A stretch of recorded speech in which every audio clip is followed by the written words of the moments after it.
Don't start shit if you ain't ready to get hit. Or allow me to drop some knowledge. We have to disagree. I saw the Sailor Moon outfit.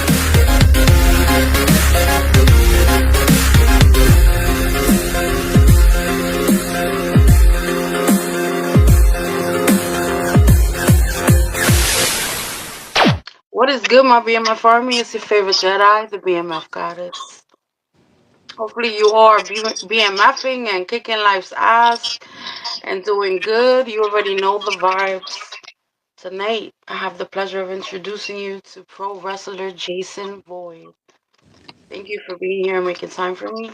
I know that you are heavy on your grind. I'm just gonna say, the first time that I seen Jason come out at a wrestling event, I seen his it factor right away. I was intrigued, fascinated, and entertained. So I am a fan. That's why I asked to interview you. And again, I appreciate you being here. That's wonderful. I appreciate it. This is a really cool space for me to be in. Different for me.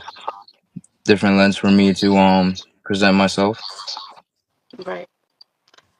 So I'm just gonna start with how old you are, where you were born and raised, and how life was like growing up for you. Uh 23 years old now at this point. I grew up in Brooklyn, New York, all around New York. My whole life pretty much just like surrounded by New York, the Brooklyn and Spanish Harlem area pretty much. Um I had like just spent almost all my time living here besides like some time I spent living out west, but everything New York with me. And how was life like growing up for you in New York? Uh Growing up, I was a quiet kid. I was just like to myself pretty much. Um I loved movies, wrestling. I loved to like escape pretty much. Stuff like that. Okay. How did you first become a fan of wrestling, and at what moment did you choose to pursue it as an athlete? With wrestling, everything kind of like comes from my older brother. Um, he had put me on to pro wrestling when I was like 4 years old. We would just always watch it together. He put me on to everything from the music that we listened to, the movies we watched. I was kind of like a mini version of my brother for so long. But wrestling was always a constant in my life, even like going from like middle school to high school. I was just always that kid who like it was a topic that I could talk about like for nonstop. I would have the shirts and all that, and people like people who watch wrestling knew that I was a fan just by like seeing me all the time. Definitely, that's how it is. It's still like that. I'll be in the street and I make like acquaintances because I'm wearing merch or they're wearing merch, and we see each other. We say something. Hmm. That's how wrestling fans are. So I definitely feel you on that. Who were your early inspirations? Who were your favorites growing up? My favorites growing up when I was younger. I would always like watch Jeff Hardy and all the time, like as much Jeff Hardy as I could. I loved Rob Van Dam. Mick Foley was cool. I was intrigued by guys like Sabu and Randy Orton because, like, to me, they stood out. Even though like a lot of people could say that like Randy Orton is like an archetype of a pro wrestler, and that like um the time that he came in, there were so many people that were like similar or like worked a similar style. But I always felt like Randy Orton stood out, Sabu stood out, guys like that. Oh, Suicide when I was younger. Suicide and TNA was cool. I always liked how he had the whole get up, and then he would just be like all the time guns to that. I was like, oh, this is different. Yeah, I see that in you. Um, so your brother is a wrestler as well? Nah, my brother, he used to hang out with Abraham Khan when they were in high school, and like I would always be around them, and they would always like watch wrestling with their friends, and sometimes it was like, oh, we're going to so and so's house to like for this pay-per-view and all that. But he like he has like that mind for it where it's like he understands that it's like, oh, there's like ups and downs and things like Right. he's one of those people that like sees it through a different lens. So I always Hmm. felt like when I would hear things from him, when I was younger, it was almost like I was like learning without knowing it. But yeah. Okay. Nice. Okay. So, who did you train under, and when was the debut? I started training here at Warriors of Wrestling in Staten Island. The training is pretty much facilitated by Joe Bellini. Um him, Chris Benet, a lot of the guys here like Danny Storm, Roger Mendez, Mike Detello, they helped me out a lot, and still do, obviously. Sometimes you'll have like like a guest coach. Sometimes it'll be like a Darius Carter once in a while. I had made my debut like 6 months into my training. So like I had started like signing up and like learning how to bump and all that in April of 2023. And then I had my first match on a pre-show against Scotty Priest in August of that same year, 2023. Yeah. Okay. Um, what was your greatest struggle during training when you first started training? Mm, I would say like my greatest struggle would be getting through like walls, because after a certain point it's like, oh, okay, I reached a milestone here where it's like I feel competent with my in-ring ability, but there's more that I would want to do. I would like to like reach like a higher understanding sometimes, and it would take me a while, and like it would take me like a couple like failures, whether it was like in training or like even like in front of a crowd, to like further find the balance that I was looking for in getting through those walls. Obviously, there's still gonna be more, plenty more, but um sometimes I feel like when you're stagnant, the most important part is just like to keep going with it, get through it. You know? I totally agree. I think that for just being, in the business since 2023, that you're really good. So keep it up because I see you going places. Oh, that's very nice. Thank you. Very kind. You're welcome. What advice would you give a newcomer when they're trying to break into the business? To newcomers, anyone that is like has the idea of like, yeah, I want to sign up, but I want to do this. I would say when you get into a program, obviously take in everything that you hear, and with that, think about how you want to apply your own like individuality into your character work. Because like anyone could like learn how to suplex, learn how to jump off the top rope and crossbody somebody, but I feel like, especially as I go on, more people want to see more personality, more characters. They want that intertwined of the in-ring work with what you're presenting them as so and so, the Jason Void, the BMF, it's like, show me who that is.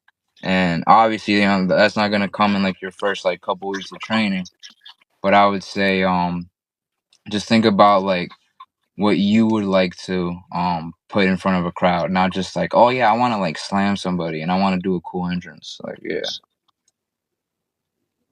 I love that advice. Sometimes I get a lot of, similar stuff, but I never, you're the first to give that one. Cool.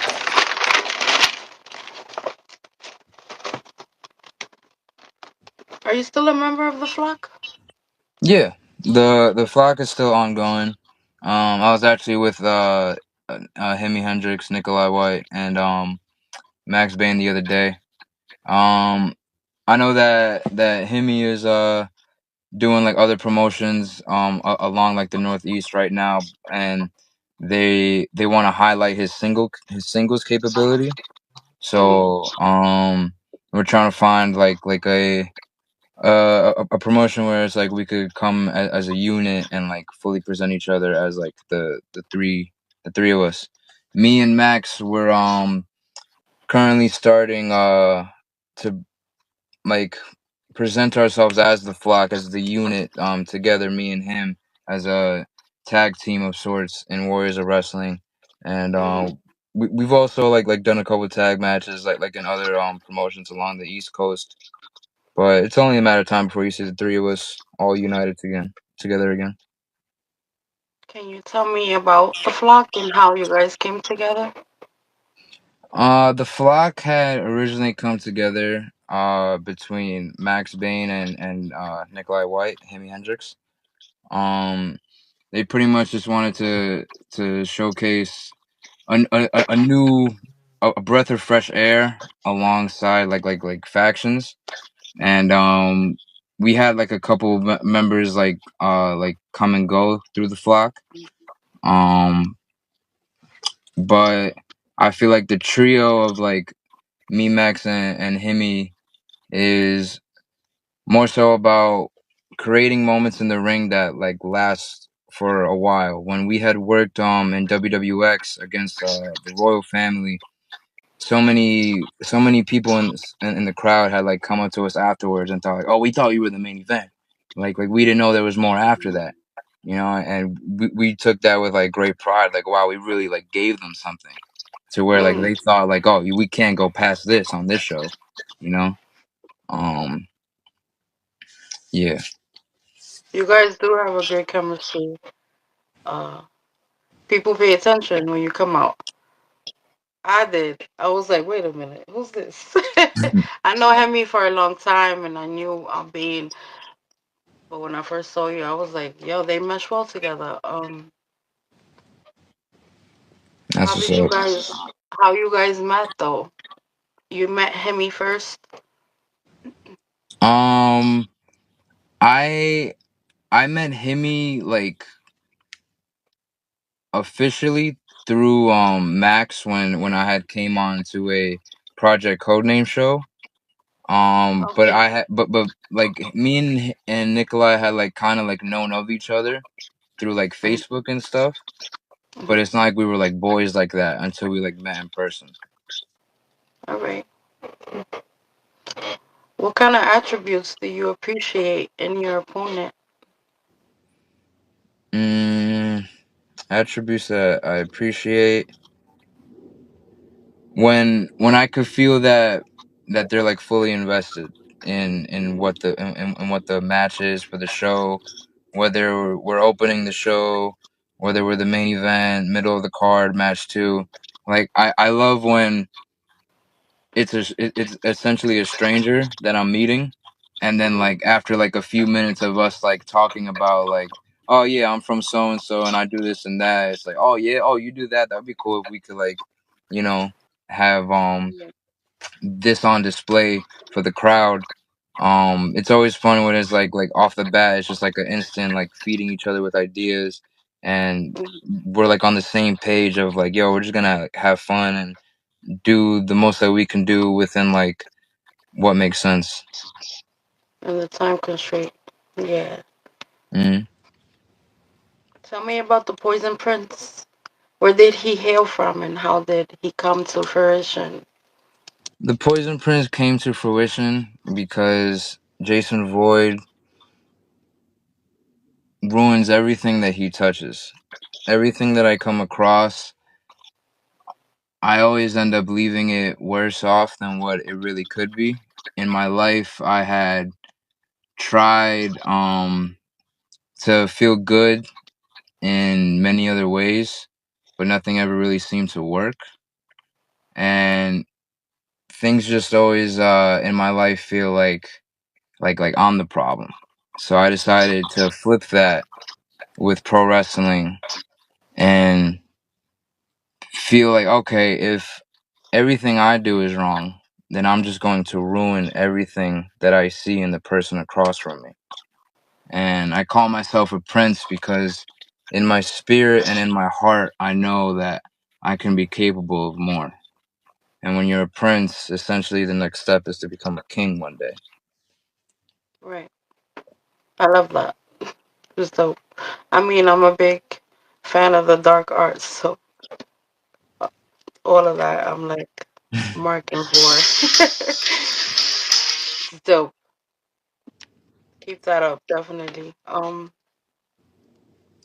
So I asked this out of curiosity. I ask all the talent that I interview. If you were to get a call from mainstream, who would you want it to be and why? Mainstream. If I was to say mainstream in my eyes, the ones that I would like to hear from would be like an AEW, a Fourth Rope. Um, People can say TNA, but you know TNA is kind of like changing a little bit. So I would say AEW, Fourth Rope, and GCW would be like mainstream platforms that I would like to hear from. I feel like with the WWE ID system, that's a platform that is great to get you noticed, and that would be something that I would love to work and earn that recognition. Okay, I agree with you though. I feel like WWE, of course, is always gonna be here. It's Hmm. always gonna be the mecca, the top, the fucking icon. But it's not the be all end all. There's so much good wrestling out there. Uh, WWE, of course, was my first wrestling I ever watched, but I'm a big fan of New Japan. Um, Word. AEW is cool. I'm actually going to the pay-per-view next Sunday. I'm hyped. It's gonna be out in And Queens, I right? know a lot of people that are in AEW, like personally, so that'll be dope. You Definitely. get to like see people that you've known for years on such a big stage. Like Right. I And know that's that I awesome. know that feels cool when you see like your homies like come up.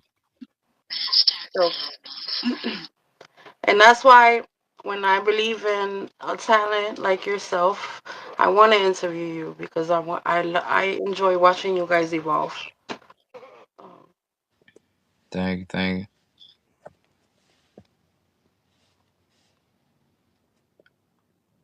what would you say is the toughest part about being a wrestler, and how have you come? How have you? How do you handle the pressure? I would say the toughest part is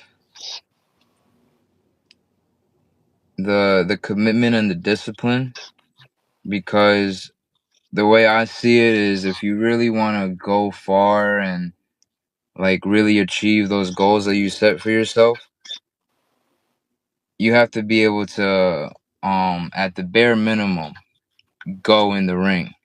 And when I say go in the ring, I mean like work without getting like so blown up and like out of breath, and like midway through the match it's like, yo, I remember like all right, I know what I'm supposed to do, but you know physically like all right, like I'm gassed out, I can't. So I feel like some of the hardest parts come from truly giving it your entire commitment to being like an athlete, like I said earlier. You use that word athlete because it's like everything has to translate into your athletic ability, capability, more so than your ability. Like, are you Right. capable to really go the distance? Right. That's true. Cause I did like myself. my bad. No. Go ahead. I did like a CZW like a combine thing a couple weeks ago where it's kind of like a open house like tryout-ish. And Dope. thank you. And like the first thing was like a drill where it was like a deck of cards, right? And then each card was a different workout. So it's like, let's say for diamonds, you would do push-ups, and then you would do how many based on the card. Like if it's 9 diamonds, 9 push-ups. If it's 5 spades, 5 jumping jacks. And there's a whole deck, so it's like you have 52 to go through, and it's like everyone has to go, and we're just keeping it going and keeping it going, and like Shit. Mm-mm. I feel like you kind of know in your head like, oh, everyone's waiting to see who's gonna like give up first, like, oh, Right, right. someone got Yep. to go throw up, stuff like that, and it's like you got to tell That's yourself hot. in your head, keep going, like. How do you think you did? I got through the deck of cards for sure. um Holla. I didn't have to like stop or none of that. I was able to keep it going, so I felt good about that. That's the best you. I mean, at least you finished. A lot of people can't say that. Word up. What wrestling style would you say that you specialize in? I definitely, especially through your highlight reel, uh, I enjoy your moveset. But what would you say you specialize in? I usually label myself as a brawling high flyer because I enjoy doing like high risk moves, but I also love to just get in face to face, nitty gritty. Let's just hit each other, some strong style stuff. I love the weapons. I would love to do more of that for sure. Strong. That's why I love New Japan. Strong style. It's my favorite. Love it. Hmm. Great mover. Um, I hate powder puff hits, especially when it's a guy that you know should not be hitting that soft. So that is great. Keep Hmm. keep that. It's funny And when even if you come across some motherfuckers that are gonna be like, oh, don't hit me, like, 'cause I know they're out there. Fuck yeah, that. Don't change. that ass. We're here to get hit. I always find it funny when someone's like apologizing, like after a match, it's like, oh, my bad. I know I got you hard on this one hit, and I'm just like, dude, like I loved it. Like don't apologize. That's why they do that. 'Cause there's some motherfuckers that'll fucking act like a bitch. Like, don't be a bitch. It's That wrestling. ass. Like, don't disgrace what should be treated like a sport. 'Cause that's when I respect it. Oh And God. do go out there and want to be a bitch. Don't. I don't like that energy. Where it's like, why'd you sign up if you're gonna be a bitch? Like, come on. There was one Yep. time, like TJ Marconi had come as like a guest trainer for the day, Mhm. and we're doing like whatever in the ring, and then at some point I like gave him a couple chops, and then afterwards he was like telling, like we were going over like what I had done and everything, and he was telling me like, your strikes, I like them. Some people might say you're a little snug, but you're safe. So if they complain, don't think that you're being unsafe. They're probably just a little scared. And when I heard that, I was like, oh, I'm safe. Yeah. That's what matters. Right.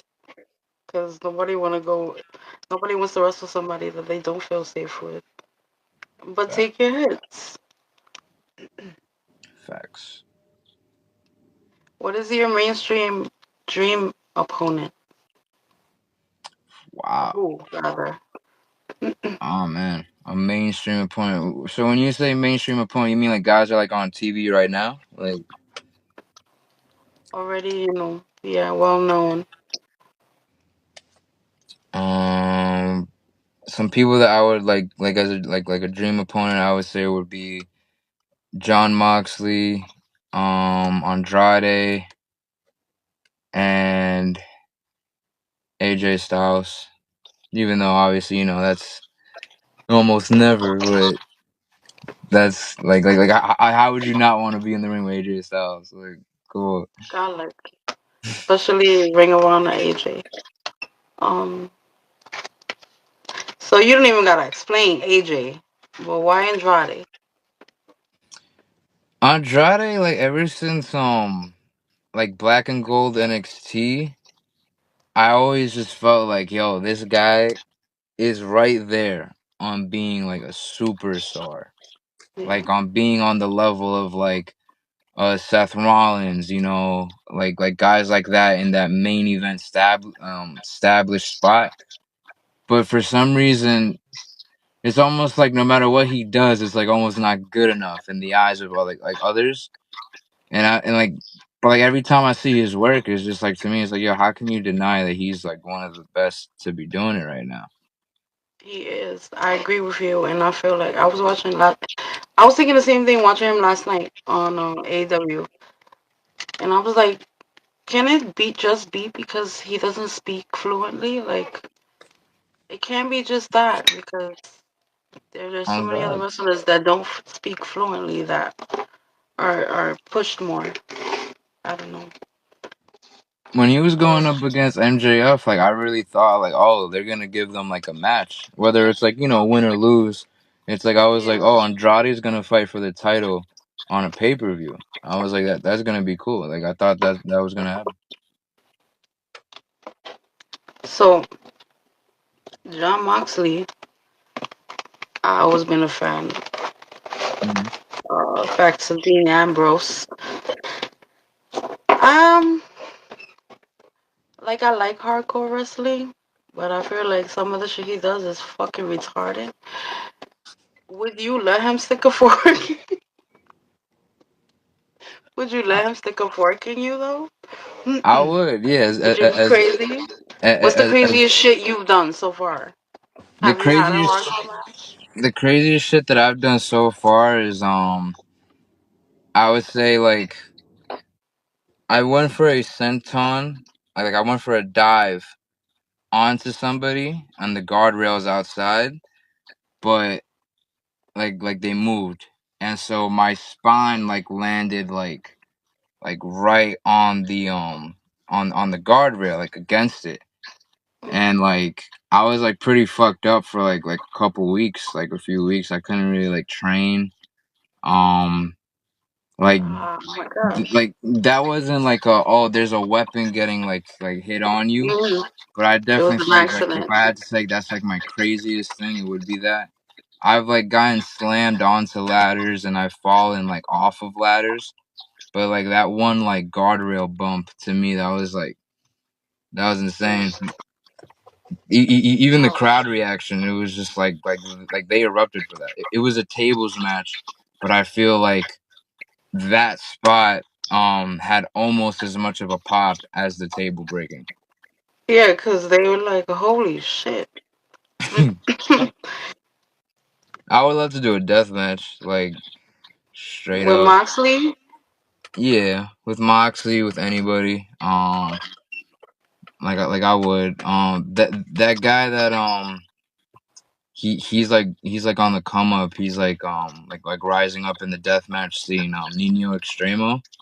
mm-hmm. He seems down. Like I would love to work him in a deathmatch. That'd be fire, sick. That's a money match. Make it.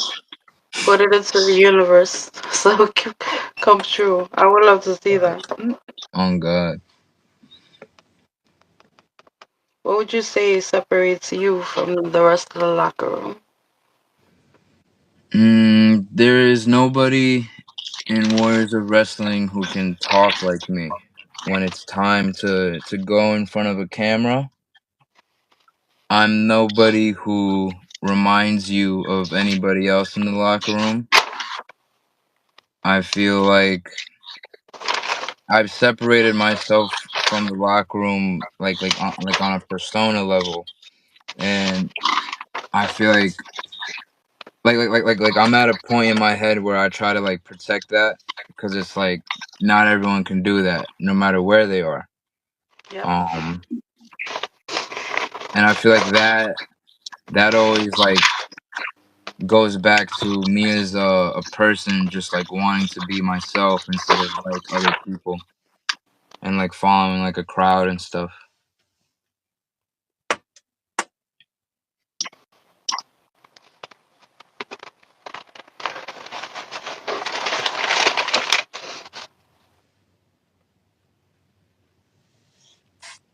you like to be remembered for when your career ends?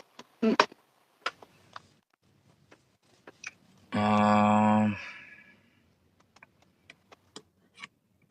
I mean that's an interesting question because it's like I'm the type of person where it's like I, I say so much how it's like oh I don't care if people remember me. I don't care if like there's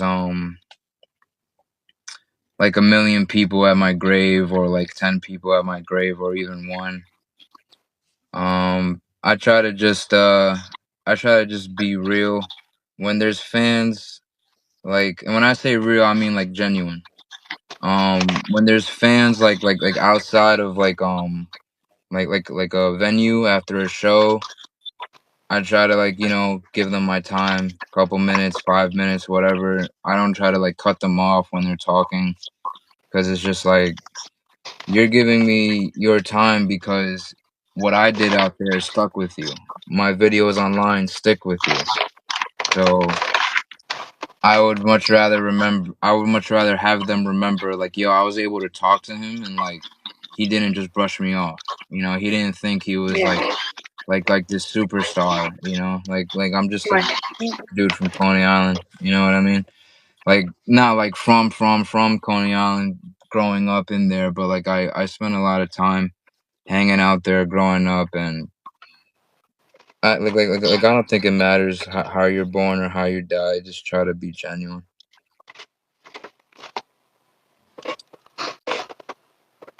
If something happened tomorrow and you weren't able to actually wrestle, are there any other hats in the wrestling business that you're interested in?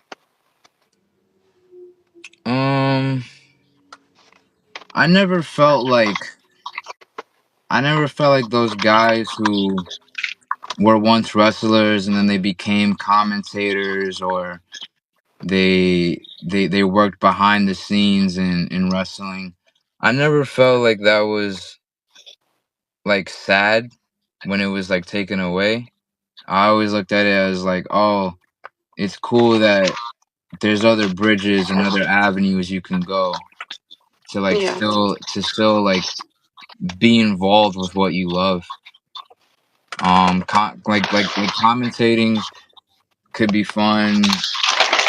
Doing like video editing could be fun. Um, Stuff like that. Being in like a creative space and going and like overseeing storylines for that don't involve me. Like that would be cool. It would be a cool outlet. Nice. All right. So I'm asking you for a little shoe promo. Why wrestling? What does it mean to you? Why wrestling? There was really nothing else but wrestling. I had dabbled in making music when I was younger, but it was always in the back of my mind being in the ring, being in front of a crowd, um, jumping off a ladder, getting hit with a chair. Um, it always had to be wrestling for me as a person. There's nothing else like it, and there's nothing else like Jason Void because that's somebody who is there through and through 100% once the music comes on and once the bell rings. There's nothing else. Respect. So I don't have any more questions for you. I just want to say that I would love to have you back in the future, further down the line. That's what's And up. thanks again for being here. You're fucking awesome. I'm a fan. Thank you, And thank you. I'm a support. I'm gonna share your shit if you ever, hey, just send it to me. I'm gonna share it, guys. I'm gonna put his info in the video. Of course, you want to follow the Poison Prince and support indie wrestling. Uh, Good night, guys. May the force be with you. Be a BMF always. You already know. Cue BMF, off the hell yeah. music.